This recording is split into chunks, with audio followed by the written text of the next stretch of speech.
Hello everyone, આપણે આવી ગયા છે મિની વ્લોગ લઈને. આજે આપણે એને મિની વ્લોગ શૂટ કરી છીએ અને પબ્લિક શૂટ કરતા કયું રિએક્શન આપે છે એ આપણે દેખાડશે. આજે આપણે બેસી ગયા છીએ 4 વ્હીલ બોયમાં. જોઈ લો તમે મને પોતાને. આપણે પોતે છીએ. હવે મળીએ આપણે ડાયરેક્ટ જામનગર.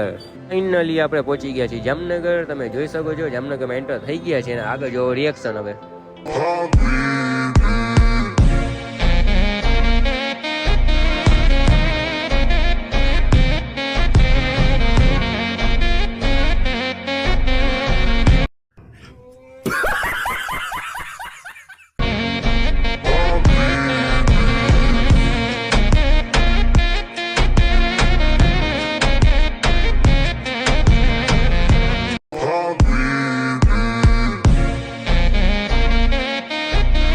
હાલો, આપણો વ્લોગ થાય છે અહીંયાથી પૂરું અને રિસ્પોન્સ સારું મળ્યું તો આપણે એના કરતાં બેટર વ્લોગ આપણે લઈને આવશે હજી. હાલો, ગુડ બાય.